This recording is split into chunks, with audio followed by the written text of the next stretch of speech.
उत्तर प्रदेश में एक जिला है जिसका नाम है बुलंदशहर। लगभग 200 साल पहले वहां पर खटाना साहब का परिवार रहता था। खटाना साहब की हवेली बहुत बड़ी थी। उनकी हवेली में उनके परिवार के कुल 60 सदस्य रहते थे। घर में काम करने वालों में 3 औरतें और 4 मर्द थे। परिवार में सब कुछ ठीक चल रहा था। एक दिन खटाना साहब का लड़का जब लंदन से वापस आया। अरे पापा, मुझे मेरी नौकरी में बहुत अच्छी प्रमोशन मिल गई है। मुझे साल के लगभग 2 करोड़ रुपए का पैकेज मिला है पापा। और इसीलिए मैंने कंपनी में छुट्टी के लिए दरख्वास्त दिया था। मैंने बताया था कि मैं इंडिया जाकर अपने परिवार से मिलकर 10 से 15 दिनों में फिर वापस अपने काम पर आ जाऊंगा। वंडरफुल बेटा, प्राउड ऑफ यू। मुझे तुम पर पहले से ही भरोसा था कि तुम एक दिन बड़े होकर बहुत कामयाब बनोगे और हमारे परिवार का नाम रोशन करोगे। लव यू पापा। यह आपके उसी विश्वास का कमाल है जिसने मुझे हमेशा मेहनत करने की प्रेरणा दी, और आज मैं जो कुछ भी कर पा रहा हूं उसके पीछे आपकी ही प्रेरणा है पापा। लव यू बेटा। लव यू पापा। इतने में ही खटाना साहब की पत्नी यानी भूषण की माँ आ गई। अरे क्या बातचीत चल रही है बाप बेटे के बीच में। आप दोनों ने तो माँ को साइड ही कर दिया। अरे कैसी बात करती हो माँ? भला मैं भी आपको कभी साइड कर सकता हूँ?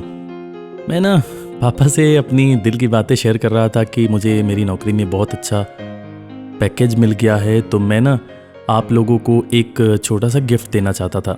गिफ्ट? अरे वाह, हमें भी तो बताओ बेटा, क्या ला रहे हो खरीद कर? पापा, मैं ना सोच रहा था आप लोगों के लिए एक अच्छी सी कार खरीद दूं, ताकि आप लोग कहीं भी जाएं तो उसमें बैठकर आराम से जाएं, आप लोगों को कभी कोई परेशानी ना हो। लेकिन बेटा, अभी अभी तो तुम्हारी नई नौकरी लगी है। मेरी समझ में फिजूल खर्ची करना ठीक नहीं रहेगा। तुम पड़ोस में जो खन्ना साहब रहते हैं उनकी कार क्यों नहीं ले लेते? वो यहाँ रहते भी नहीं और अभी 2 दिनों के लिए ही तो आए हैं। फिर वो वापस बांग्लादेश चले जाएंगे, तो इससे पहले कि वो जाएं, हमें वही कार ले लेनी चाहिए। तुम्हारी माँ बिल्कुल ठीक कह रही है बेटा। आखिर वो गाड़ी नई ही तो है। वो गाड़ी रखी हुई है और उसे चलाने में हमें कोई परेशानी भी नहीं है। लेकिन पापा, उस गाड़ी के नीचे आकर उस घर का एक नौकर तो मर गया था ना? अरे तुम भी कैसी बातें करते हो यार। इतना पढ़ लिख कर तुमने यही सीखा? तुम भूत प्रेत की बातों पर विश्वास करते हो? नहीं पापा, बस मेरे मन में शंका हो रही थी आप लोगों को लेकर कि आप लोगों को कोई दिक्कत ना हो, इस वजह से मैं बोल रहा था। खैर, अगर आपका मन है ही तो फिर वो कार आप लोग खरीद लें, मैं उसके पैसे दे दूंगा। इतनी बात होने के बावजूद भी खन्ना साहब की गाड़ी खटाना साहब अपने घर ले आए। गाड़ी की सच्चाई ये थी कि उसी गाड़ी से दबकर घर के एक नौकर की मौत हो गई थी। उस गाड़ी में कोई इसलिए भी नहीं बैठता था कि वो एक भूतिया कार है। यहां तक कि आसपास के इलाके में भी ये अफवाह फैल गई थी कि वो एक भूतिया कार है, इसीलिए कोई उसे खरीद भी नहीं रहा था। लेकिन खटाना साहब उस गाड़ी को फिर भी अपने घर लेकर आए और उन्होंने अपनी पत्नी से बोला, अरे रीमा, आज मैं सोच रहा था कि आज लॉन्ग ड्राइव पर चलते हैं। अब तुम जल्दी से तैयार हो जाओ, हम निकलेंगे और घूम फिर कर कुछ घंटों में वापस आ जाएंगे। मुझे कुछ काम निपटाने थे, इस वजह से मैं जाना नहीं चाहती थी। अरे रीमा, चलो ना, जल्दी वापस आ जाएंगे, चलो। खटाना साहब अपनी पत्नी के साथ गाड़ी में बैठकर कहीं निकल लिए। शाम का समय था। बाजार आधे बंद थे, आधे खुले थे। वो अपना शहर पार करके एक जंगल के रास्ते किसी दूसरे शहर में जाने लगे। जैसे जैसे वो आगे बढ़ रहे थे, अंधेरा और भी घना होता जा रहा था। अगल बगल के जो पेड़ थे वो हिलते हुए दिख रहे थे। हालांकि खटाना साहब के मन में किसी तरह का कोई डर नहीं था, मगर उनकी पत्नी ने बस ऐसे ही पूछा, ए जी, वो भूषण जो बता रहा था कि इस कार से दबकर एक नौकर मर गया था, क्या ये बात सच है? ओ जी, उस वक्त तो मैं महके में थी ना। अरे रीमा, ये बहुत पहले की बात है, उसको गुजरे तो 2 साल हो गए। वैसे तुम्हें आज इस बात की याद कैसे आ रही है? मुझे ना पता नहीं क्यों बड़ा डर लग रहा है। तुम औरतों का भी बस यही होता है, खुद भी डरोगी, औरों को भी डराओगी। लेट्स ड्राइव, मैं स्पीड थोड़ी और बढ़ा रहा हूं और मजा आएगा। बहुत दिन हो गए मुझे तेज कार चलाए हुए। चलो चलते हैं।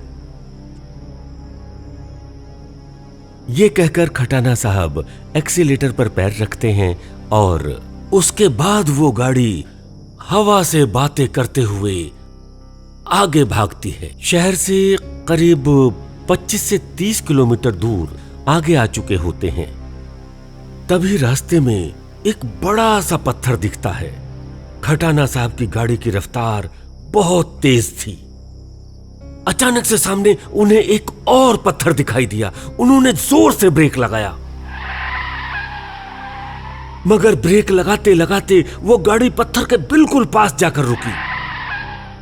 मगर ये क्या, जैसे ही पत्थर के पास पहुंचे, पत्थर गायब हो गया था। ये देखकर खटाना साहब की पत्नी ने बोला, ये कैसी बात है खटाना साहब? मुझे तो बहुत डर लग रहा है। ये पत्थर अचानक से सामने आया और फिर अचानक गायब भी हो गया। वो क्या है ना रीमा, जिस तरह की बातें हम करते हैं ना, उसी तरह की बातें हमें महसूस होने लगती हैं। मुझे लगता है वो जो तुमने भूत प्रेत की बातें की थी ना, उसी वजह से हमारे मन में कुछ ऐसा आ गया। वैसे वो पत्थर तो था ही नहीं।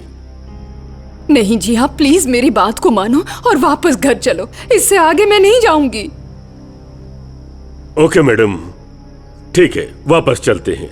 ये कहकर खटाना साहब अपनी गाड़ी को पीछे की तरफ मोड़ते हैं और वो घर की तरफ वापस आने लगते हैं। जब वो घर वापस आ रहे थे, उनकी पत्नी खटाना साहब से बोली, ओ जी, आप प्लीज कार को तेज चलाओ, मुझे बहुत डर लग रहा है। अरे कम ऑन रीमा, तुम भी कैसी बातें करती हो। चलो चलते हैं। खटाना साहब की गाड़ी तेज रफ्तार से घर की तरफ जब लौट रही थी, तभी अचानक खटाना साहब के हाथ पर एक जोर से झटका लगता है और उनकी गाड़ी बगल में खड़े एक पेड़ से जाकर टकरा जाती है। पेड़ से टकराने के बाद गाड़ी का अगला हिस्सा पूरी तरह टूट जाता है। हालांकि खटाना साहब को और उनकी पत्नी को चोट इसलिए नहीं आई क्योंकि उन्होंने सीट बेल्ट पहन रखी थी और जैसे तैसे वो गाड़ी से बाहर निकले और जो बगल से गाड़ियां गुजर रही थी उनसे मदद की गुहार करने लगे। आसपास बहुत सारी गाड़ियां गुजर रही थीं, मगर कोई मदद के लिए राजी ना हुआ। काफी देर बाद एक कार पास में आकर रुकी। उस कार में बबलू था। उसने खटाना साहब को पहचान कर खटाना साहब से बोला, अरे खटाना अंकल, आप और आंटी इतनी रात को यहाँ पर क्या कर रहे हैं? अरे कुछ नहीं बेटा, बस तुम हमें अपनी गाड़ी में बिठाकर हमारे घर छोड़ दो, बाकी बातें हम रास्ते में कर लेंगे। अच्छा, ठीक है अंकल जी, आप आ जाओ पीछे। ये कहकर बबलू खटाना साहब और उनकी पत्नी रीमा को अपनी गाड़ी में बिठाता है और घर की तरफ जाने लगता है। रास्ते में बबलू ने पूछा, अंकल, आप दोनों इतने घबराए हुए क्यों हो? और मुझे तो ये जानकर हैरानी हो रही है कि आप दोनों इतनी रात को यहाँ क्या कर रहे हैं? अरे वो बबलू, वो पड़ोस वाले खन्ना साहब की गाड़ी हमने खरीदी थी। हालांकि लोगों ने बताया था कि वो गाड़ी भूतिया गाड़ी है, पर हमारी मत मारी गई थी बेटा। हमने किसी की एक न सुनी और उस कार को खरीद लिया। आज तो हम दोनों की जान जाते जाते बची। अरे हाँ हाँ बेटा, ये तो पिछले जन्म का कोई अच्छा कर्म रहा होगा कि हम दोनों बच गए, वरना आज तो हम दोनों मर ही जाते। अच्छा, तो वो खन्ना साहब की गाड़ी थी। अरे बाप रे, उसके नीचे तो दबकर उनके घर का नौकर रामू मर गया था, और वो गाड़ी तो वो लोग मुझे भी बेच रहे थे, बट मैंने नहीं लिया क्योंकि मुझे पता था कि वो एक भूतिया गाड़ी है। हाँ बेटा, मना तो हमें भी लोगों ने किया था, पर हम ही नहीं माने। खैर कोई बात नहीं अंकल, आप दोनों बच गए, भगवान का बहुत बहुत शुक्रिया। अब आप लोग उस गाड़ी को अपने घर वापस मत लाना, उसको वही छोड़ देना। भूषण भैया से कहकर आप लोग एक नई कार लेना, उस भूतिया कार को चलाने की कोई जरूरत नहीं है। तुम ठीक कह रहे हो बेटा, अब हम उस गाड़ी को कभी वापस नहीं लाएंगे। और इस तरह से खटाना साहब का पीछा उस भूतिया कार से छूटा। और उस दिन खटाना साहब की किस्मत बहुत अच्छी थी कि वो दोनों पति पत्नी बच गए, वरना अगर थोड़ी सी भी चूक और होती तो शायद दोनों की जान चली जाती। मगर वो कहते हैं ना, जाको राखे साइयां मार सके ना कोई, बाल ना बांका हो सके चाहे जग बैरी होए।